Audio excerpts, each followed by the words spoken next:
축복하며 기도하옵나이다. 아멘. 하나님 말씀 묵독합니다. 이사야 7장 보겠습니다. 구약성경 975쪽쯤에 있습니다. 이사야 7장 10절부터 17절까지 말씀을 우리 한 절씩 교독하겠습니다. 이사야 7장 10절부터 17절입니다. 여호와께서 또 아하스에게 말씀하여 이르시되 너는 내 하나님 여호와께 한 징조를 구하되 깊은 데에서든지 높은 데에서든지 구하라 하시니 아하스가 이르되 나는 구하지 아니하겠나이다. 나는 여호와를 시험하지 아니하겠나이다 한지라.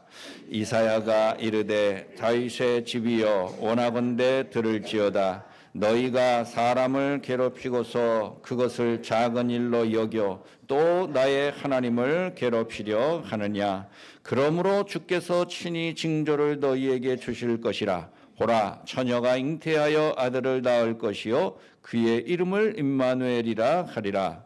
그가 악을 버리고 선을 택할 줄 알게매 엉긴 젖과 꿀을 먹을 것이라. 내가 대저 이 아이가 악을 버리며 선을 베풀 줄 알기 전에 내게 미워하는 두 왕의 땅이 황폐하게 되리라. 여호와께서 에브라임이 유다를 떠날 때부터 당하여 보지 못한 날을 너와 내 백성과 내 아버지 집에 임하게 하시리니 곧 아수르 왕이 오는 날이니라. 아멘. 로체 찬양대 나오셔서 찬양드리겠습니다.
우리나라 2006년도 국가 브랜드는 다이나믹 코리아였습니다.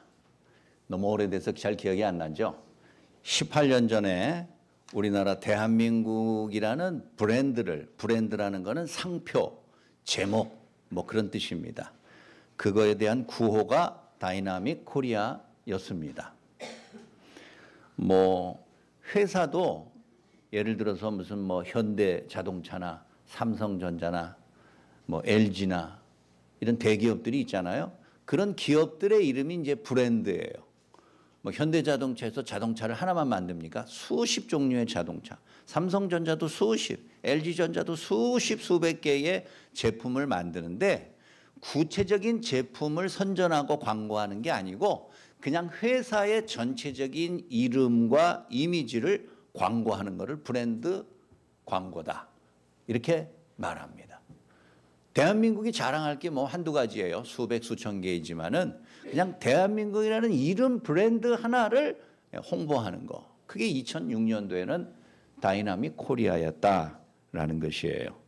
다이나믹이라는 영어는 역동적이다 그런 뜻이에요.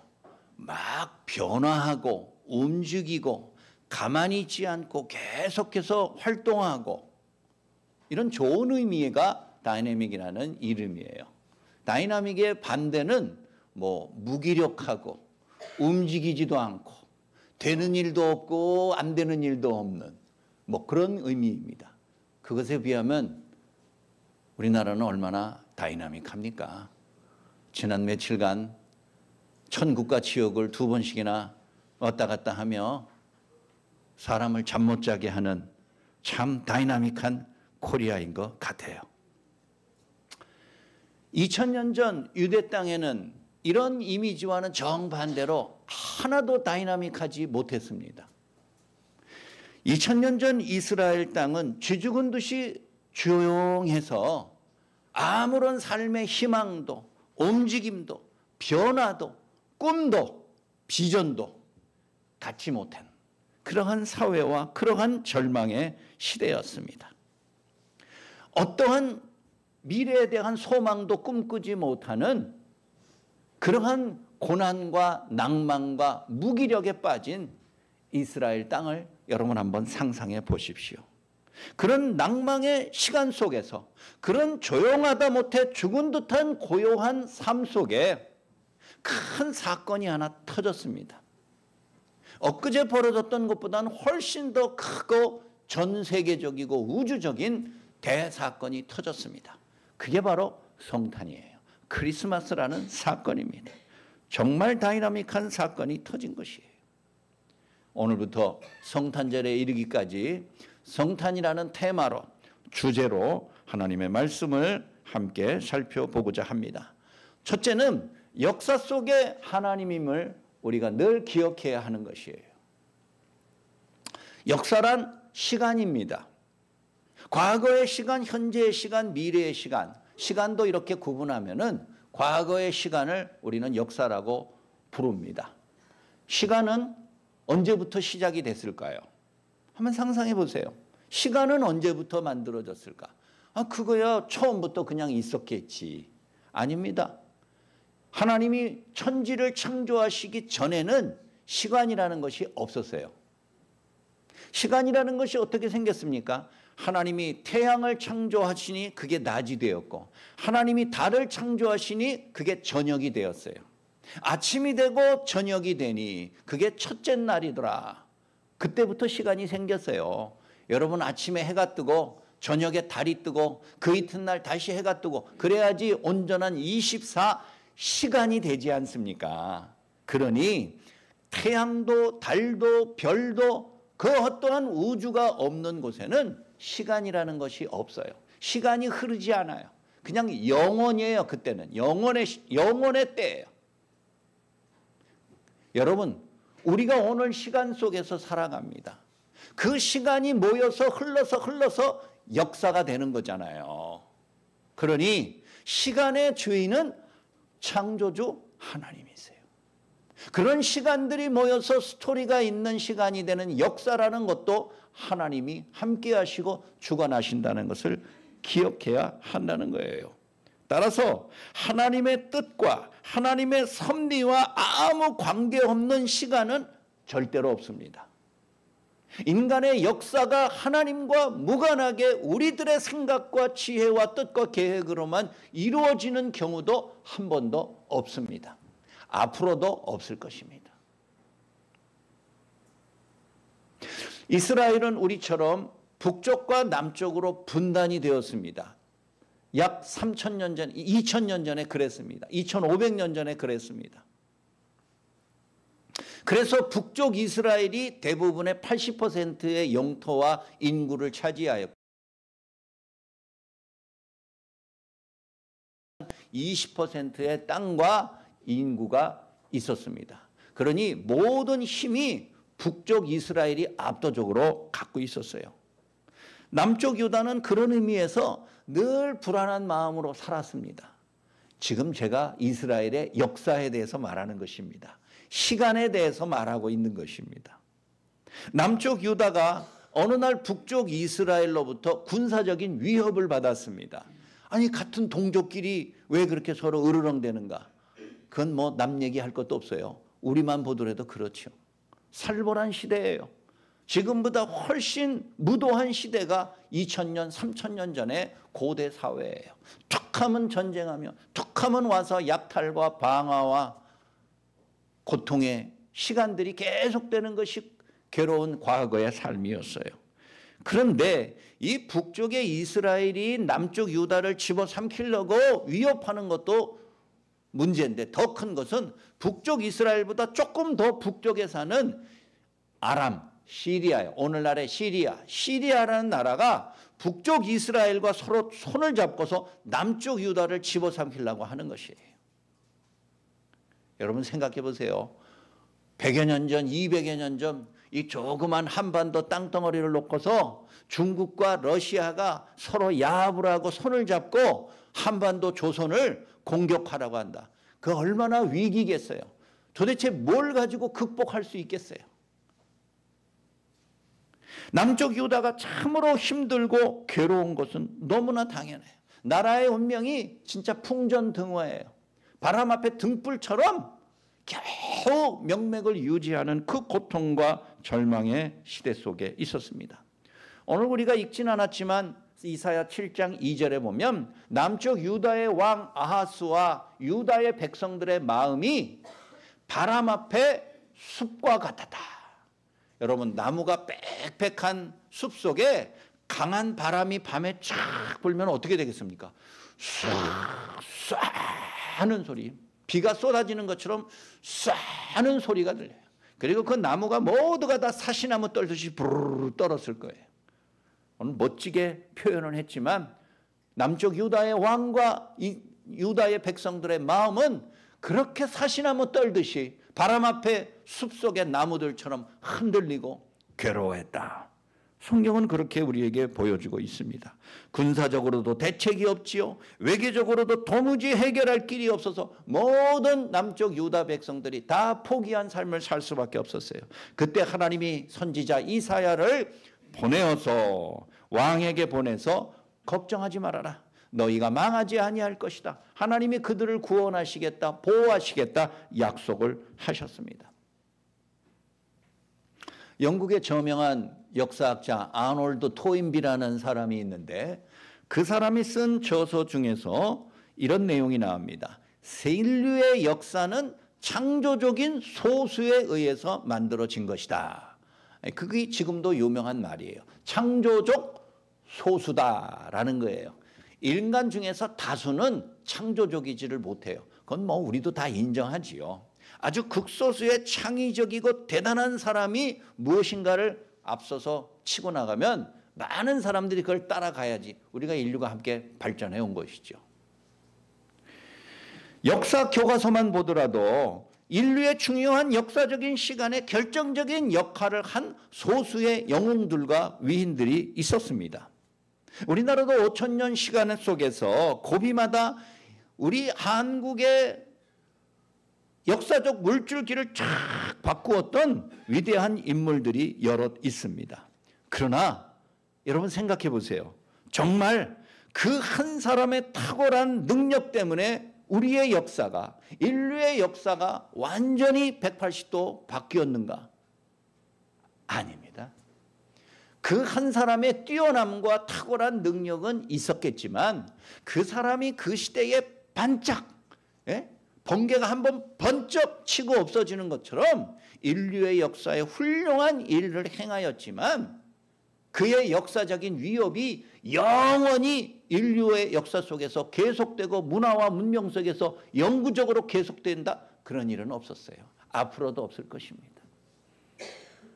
비록 역사책에는 몇몇 위대한 사람들의 이름이 있지만 그 사람이 그 위대한 일들을 하기 위하여 그 뒤에 이름 없는 무명의 수많은 사람들과 지원하고 함께했던 사람들이 있는 줄 우리 모두가 짐작합니다.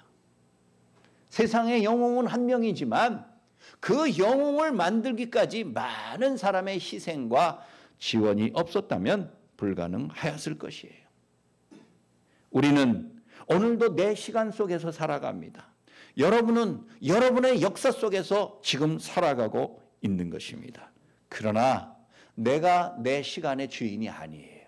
내 역사의 주인이 나 자신이 아니라는 것. 여러분, 이것을 아는 것이, 이것을 인정하는 것이 성탄을 시작하는 우리의 자세인 것입니다. 크리스마스라는 사건은 인간의 무력한 절망의 시대 속에서 갑자기 뛰어들어온 큰 사건이에요. 다이나믹한 사건이라고요. 그런 사건 속에 우리 인간이 원해서 그런 사건이 터진 게 아니에요. 우리 인간이 이렇게 조금씩 모아서 머리를 맞대고 계획해서 성탄절이 생긴 게 아닙니다. 아무도 계획조차 생각조차 기대조차 꿈조차 꾸지 못하고 있을 때 갑자기 우리 인간의 시간 속으로 역사 속으로 꽝 하고 떨어진 사건이 그게 성탄절 크리스마스라는 것이에요. 내 시간, 내 역사라고 하여서 내 손으로 완성할 수 없는 구원입니다. 하나님은 이스라엘의 절망 속에서, 절망의 시간 속에서 구원의 손길을 내미셨어요. 인간의 시간 속에서 계획된 크리스마스가 아니에요. 예수 그리스도의 강림은 그저 신앙의 세계, 믿음의 세계, 영적인 세계에서만 일어나는 사건이 아니에요, 여러분. 우리 기독교의 믿음이라는 것이 눈에 보이는 것이 아니에요. 신령한 것은 눈에 보이는 그런 것이 아니죠. 그래서 예수 안 믿는 사람들은 야, 기독교인들이 믿는 믿음이라는 게 헛개비야. 그 보이지도 않고 손에 잡을 수도 없고 그런 것들이 누가 믿느냐? 우리 기독교인들은 그렇게 조롱하지요.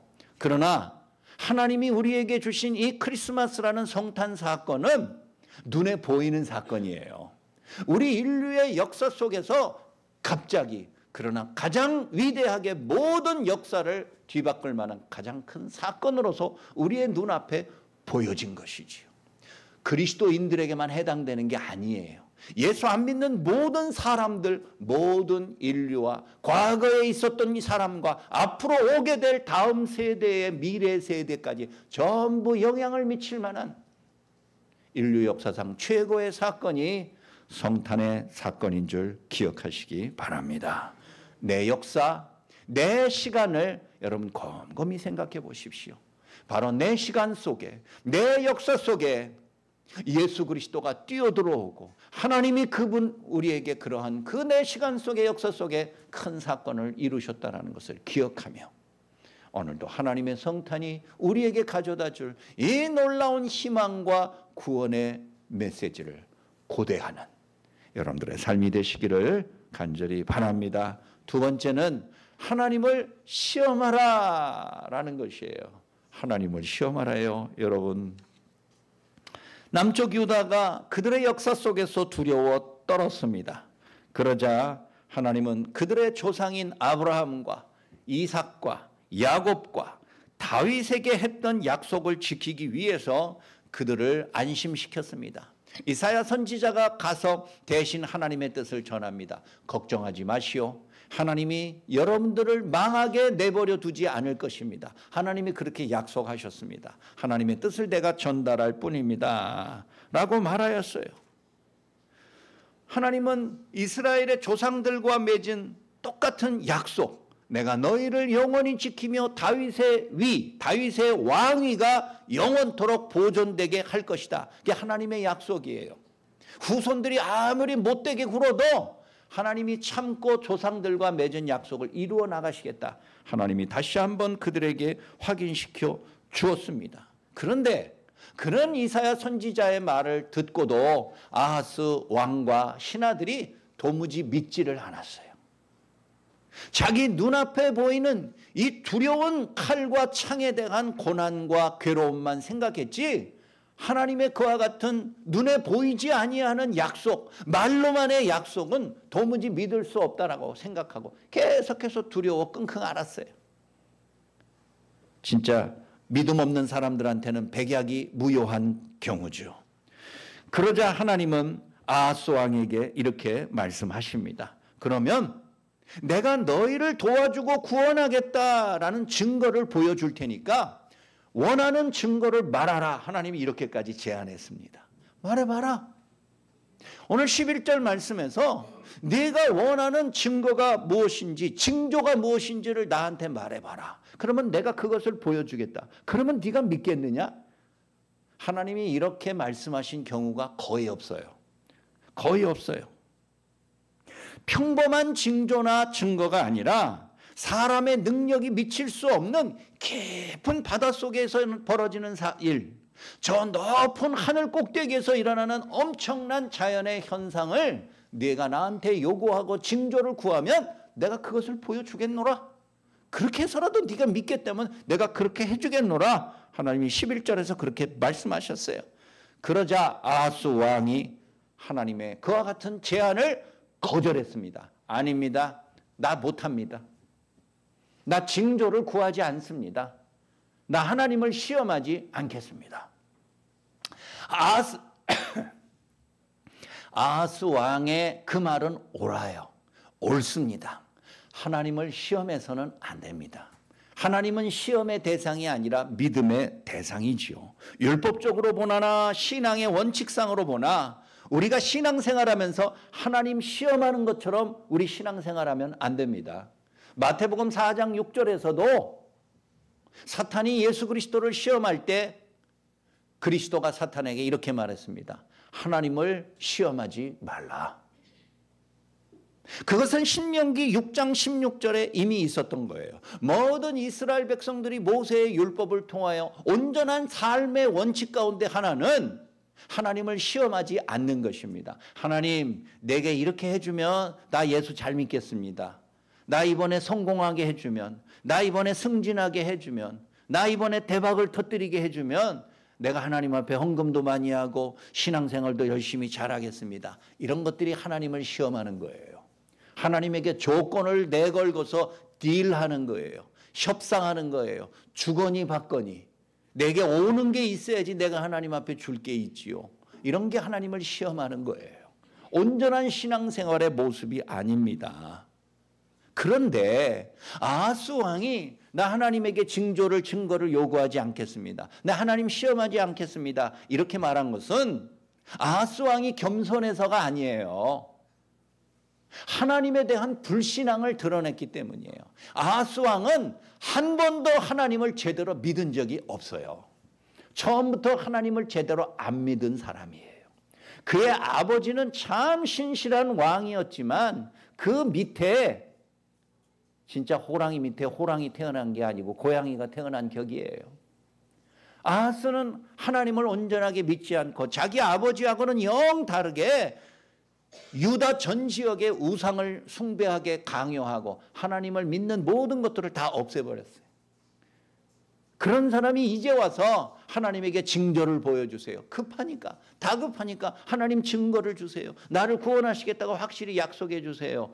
그렇게 말해도 시원찮을 판에 나 하나님 그 말에 응하지 않습니다. 징조 구하지 않습니다. 하나님 시험하지 않겠습니다. 겸손의 표현이 아니라 불신앙의 표현이에요. 하나님의 도움 필요 없다라는 거예요.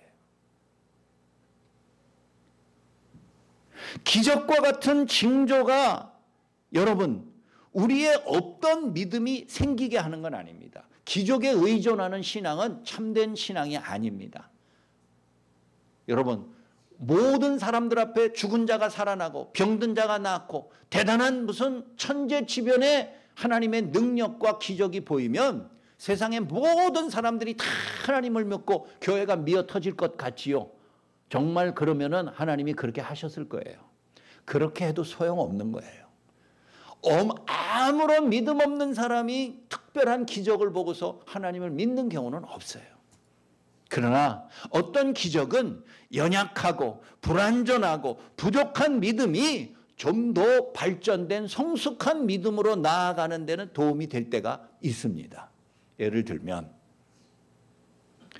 사사기 6장에 보면 사사 기드온이 하나님에게 부름을 받는 장면이 나옵니다. 그런데 이 사사 기드온은 목동이고 농부예요. 자기가 칼을 들고 적들과 싸워본 적이 한 번도 없어요. 그런데 어떻게 내가 사사로서 이스라엘 백성들을 끌고 전쟁에 나갈 수 있단 말입니까? 자기도 알아요. 자기가 얼마나 무기력한 존재인지. 그래서 하나님에게 시험을 했습니다. 하나님, 정말 나를 사사로 삼으신 것이 사실이라면 이렇게 해 주십시오. 그래서 하나님이 놀랍게도 그 제안을 받아들이셔. 오케이. 그렇게 해 주셨어요. 그러자 이 기드온이 또 마음이 변해가지고 한 번만 더 하나님을 시험하겠습니다. 하나님, 이번에는 반대로 현상이 일어나게 해 주십시오. 하나님이 그걸 들어주셨어요.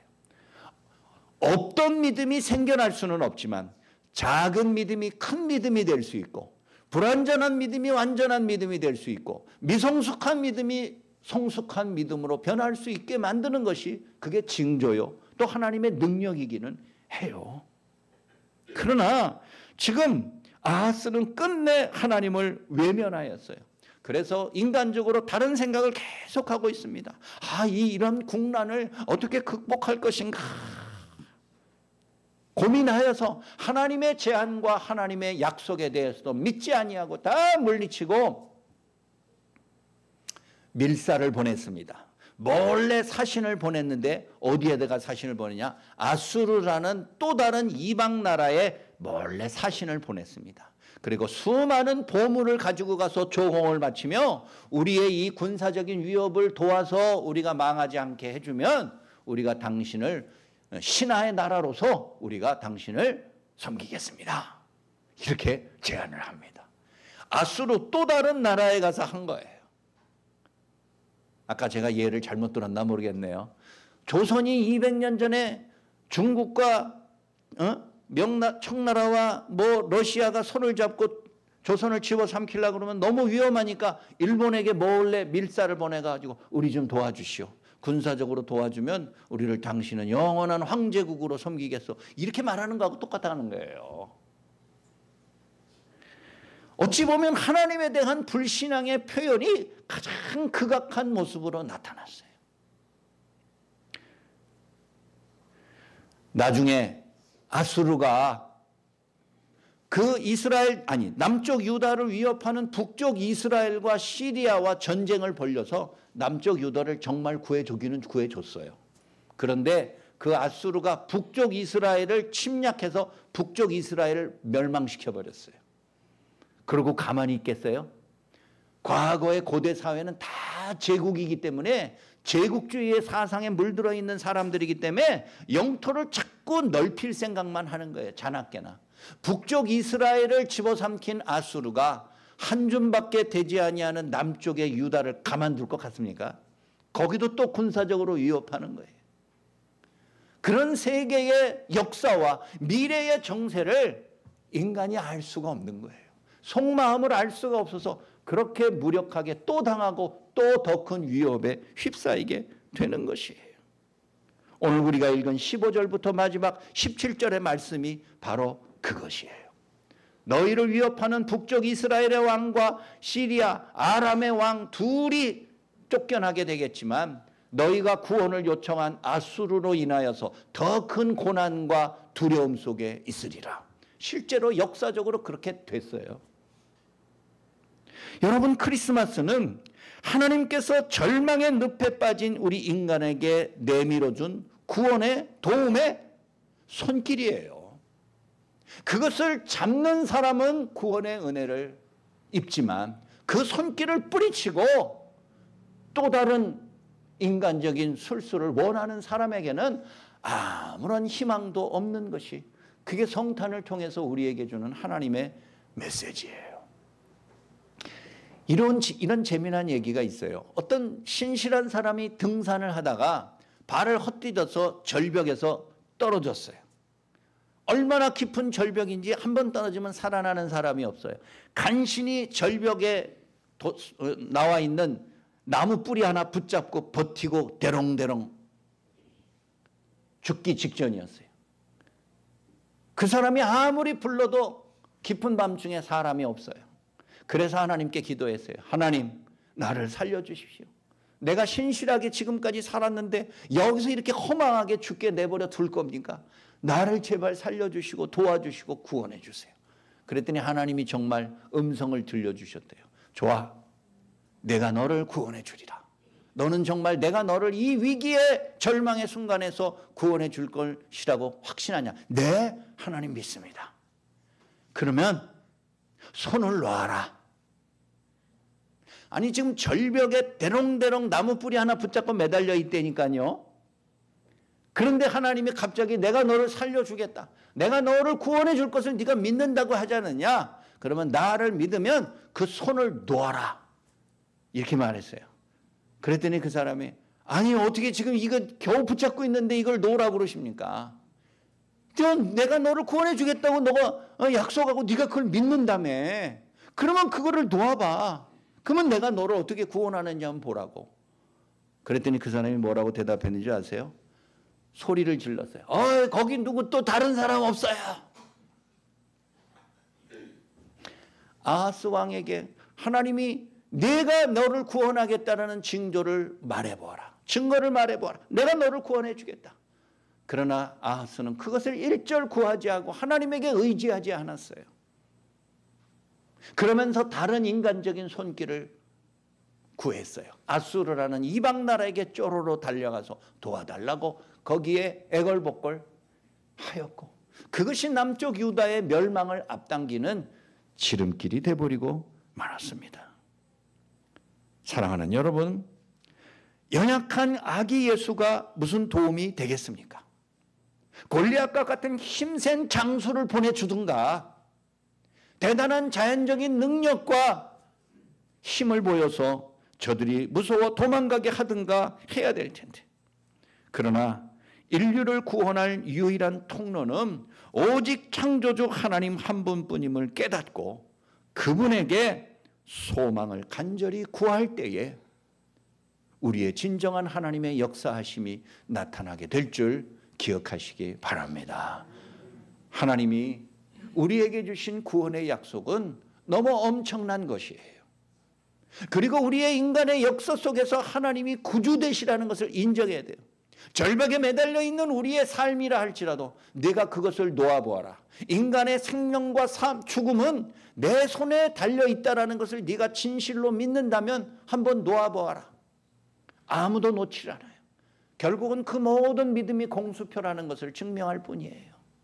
그러나 오늘 예수 그리스도가 탄생한 성탄의 사건은 바로 그와 같은 절망의 고통의 두려움의 사건 속에서도 끝까지 하나님의 구원하심이 어떻게 이루어질 수 있는지, 그리고 모든 구원의 능력이 하나님에게서 온다는 것을 우리의 역사 속에서 힘있게 능력있게 보여주시는 하나님의 손에 달려있다는 것을 다시 한번 확신할 때 크리스마스가 우리에게 진정한 소망이요 모든 인류의 기쁨으로 온 구원의 선물인 줄 깨닫게 될 줄로 믿습니다.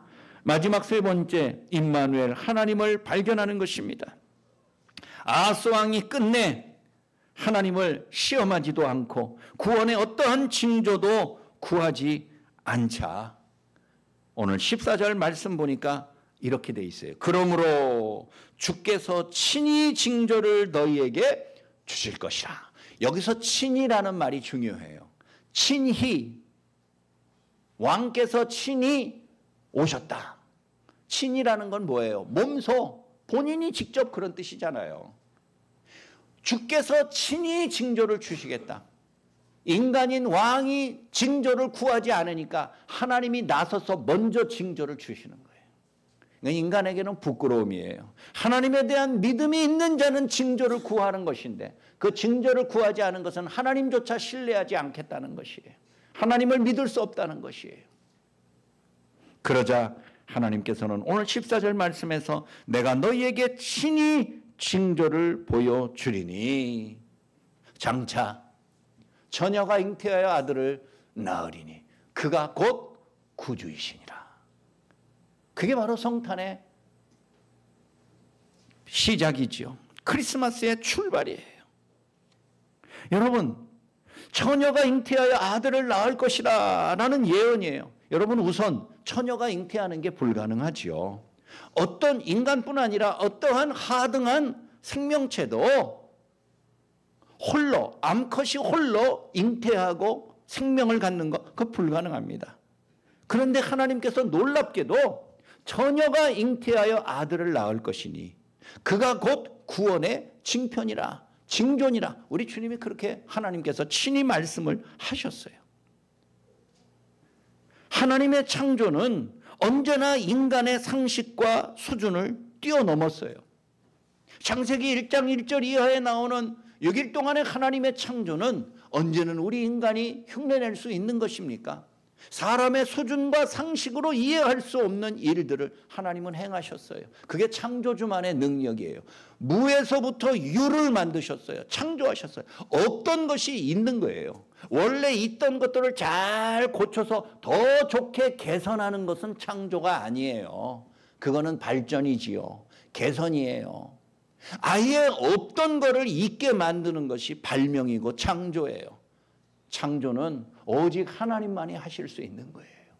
처녀가 잉태하여 아들을 낳을 것이다. 인간은 불가능해요. 그러나 창조주 하나님에게는 그것이 가능하다는 것을 다시 한번 인간들에게 보여주신 하나님의 특별한 약속인 것입니다.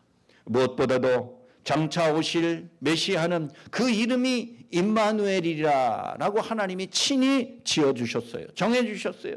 임마누엘은 하나님이 우리와 같이 계신다. 하나님이 우리와 늘 함께 하신다라는 뜻입니다. 따라서 장차 태어나게 될 아기는 그저 수많은 신생아 중에 하나가 아닙니다.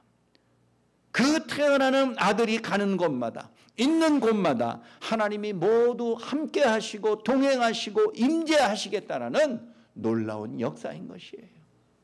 예수 그리스도가 있는 곳에 하나님이 있으며 예수 그리스도의 입에서 나오는 그 말씀이 곧 하나님의 말씀이며 그리스도가 행하신 십자가에서의 고난과 죽으심이 곧 하나님의 고난과 죽으심이요 그의 사흘 만에 부활하심이 곧 하나님의 부활의 능력을 보여준 사건임을 우리 모두가 다시 한번 믿는 것이에요.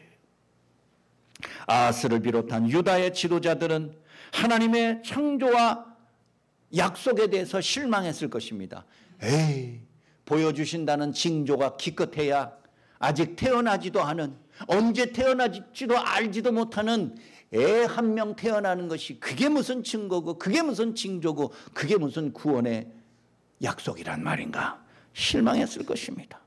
나라의 위기가 코앞인데 한가하게 몇백 년 후에 있게 될 어린애 한 명 태어나는 것이 무슨 구원의 징표라고 대단한 증거라고 우리를 안심시키고 할 수 있겠는가 생각할 것이에요. 그러나 하나님은 약속하신 그 임마누엘 메시아가 태어나기 위해서라도 그 약속을 지키기 위해서라도 하나님 지금 언약의 백성들이 멸망하지 않도록 씨가 말라버리지 않도록 지키시고 하나님이 친히 도우시겠다는 약속인 줄 기억하시기 바랍니다. 여러분, 요즘 한국이 살만하니까 해외여행 한두 번 안 다녀본 사람 없어요.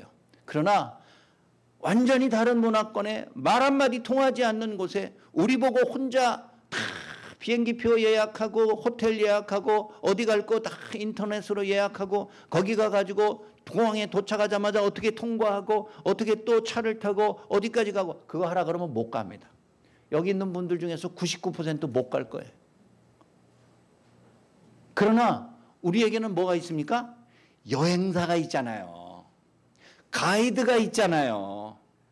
그런 사람과 계약을 하면은 그 사람이 모든 것을 다 예약을 해주고 우리가 원하는 곳에 다 갈 수 있도록 다 교통편을 제공해 주고 필요한 관계 법과 규칙을 다 조정을 해서 우리가 진짜 거기에 도착해서 사진 한 장 딱 받고 남기게끔 도와줘요. 그게 가이드의 역할이에요. 우리가 다 행할 수도 없지만 행하기로 하지도 않습니다. 어찌 보면 하나님은 우리 인생의 가이드인 줄 여러분들 믿으시기 바랍니다. 구원의 가이드예요. 아니 몇백 년 후에 아기가 태어나는 건 그건 그때 일이고 지금 당장 망하게 생겼는데 지금 좀 도와주세요. 살려주세요.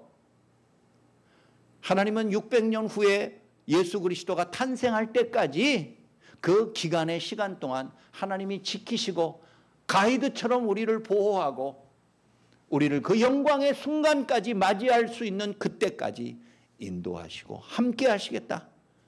여러분 그것이 성탄과 크리스마스의 본질인 줄 믿으시기 바랍니다. 말씀을 마칩니다. 성탄의 계획은 어느 날 갑자기 무슨 계엄 선포하듯이 순간적으로 이루어지는 것이 아니에요. 수백 수천 년 전부터 우리 하나님의 지혜와 창조의 능력을 총동원하여서 차곡차곡 계획하고 기다리고 준비하고 그래서 때가 되어서 예수 그리스도를 이 땅에 보내준 줄 여러분들 꼭 기억하시기 바랍니다. 우리 인간들은 헤아릴 수도 없고 예상할 수도 없고 생각할 수도 없는 시간과 계획이었지만 시간의 주인이신 그분께서 창조의 능력을 가지신 유일한 그분께서 우리를 구원하시기 위하여서 창세전부터 예비하시고 준비하시고 때를 기다려 오셨던 그 놀라운 능력과 하나님의 지혜와 그 자비하심을 발견하는 것이 성탄절이에요. 크리스마스라는 사건이에요. 사랑하는 여러분, 어떻게 미래에 있게 될 시간이 우리가 현재 당하는 고난을 극복할 힘과 위로가 됐는지 기억하시기 바랍니다. 당장 눈앞에 있는 것만 우리의 힘이 되는 게 아니에요. 내 눈앞에 보이고 손에 잡히는 것이 있어야만이 나의 안심이 되는 것이 아닙니다. 앞으로 오지 않은 미래일지라도 그것이 누구의 손에 의해서 이루어지는 것임을 분명하게 알고 믿을 때 나를 지으신 창조주, 내 시간과 내 미래와 내 마지막을 주관하실 동일하신 그 창조주 하나님이심을 믿을 때 우리의 삶에 진정한 안식과 기쁨과 소망과 은혜가 넘쳐나는 줄 믿고서 이번 성탄이, 이번 크리스마스가 그런 소망 중에 거하시는 참된 위로가 넘치는 복된 사건이 되기를 주의 이름으로 간절히 축원합니다. 우리 아버지 하나님 은혜를 감사합니다. 예수 그리스도가 이 땅에 오시는 성탄을 앞두고 우리는 과연 하나님이 어떠한 모습으로 우리를 대하시며 우리가 이 고난과 어둠의 현실에서 어떻게 위로받으며 광명으로 나아갈 수 있게 될지 다시 한번 소망하게 됩니다. 인간의 생각과 인간의 계획과 인간의 능력은 참으로 보잘것없사오나 창조의 능력을 가지신 하나님께서 구원의 계획을 갖고서 실행하는 것이오니 한치의 실수도 오차도 없는 완전한 하나님의 구원의 능력인 줄 다시 한번 믿고 깨닫는 귀한 시간 되게 하여 주옵소서. 예수 그리스도의 오심이야말로 절망과 암흑 속에 살아가는 나의 삶을 근본적으로 획기적으로 변화시킬 수 있는 가장 큰 주의 은혜인 줄 다시 한번 고대하며 그 소망이 내 마음속에 나의 미래의 삶 속에 충만하게 임할 수 있도록 역사하여 주옵소서. 우리 주 예수 그리스도의 이름으로 간절히 기도하옵나이다. 아멘. 우리 다 같이 일어나셔서 백사장 찬송 부르겠습니다.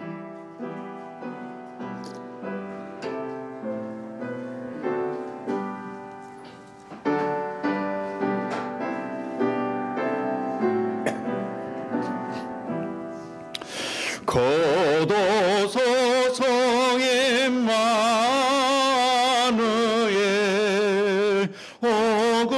오금하소서의 이스라엘 그 포로 생활고 달파 메시아 기다리겠습니다. 기뻐하라 이스라엘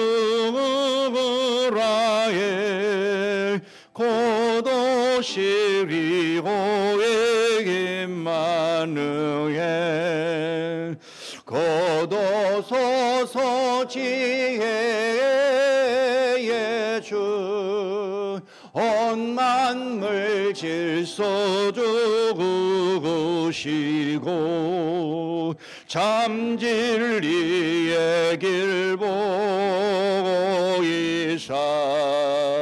갈 길을 인도하소서. 기뻐하라 이스라엘 고도시리고에게 만응해 거둬서서 소망의 주 만백성 한 마음이 이루어 시기와 분쟁 없애고 참 평화 채워 주소서. 기뻐하라 이스라엘 고도시리고에게 만응해. 아멘. 이제는 절망에 빠진 모든 인간들에게 참된 소망의 사건으로 이 땅에 오신 예수 그리스도의 은혜와 창조주 하나님의 말할 수 없는 사랑과 성령님의 위로 교통 충만케 하심이 오늘도 이 위대한 고난의 모습 속에서도 위대한 하나님의 구원의 약속을 통하여 확신을 갖고 소망 중에 승리할 것을 자부하는 머리 숙인 모든 주의 자녀들 위에 이제부터 영원까지 항상 함께 하실지어다. 아멘.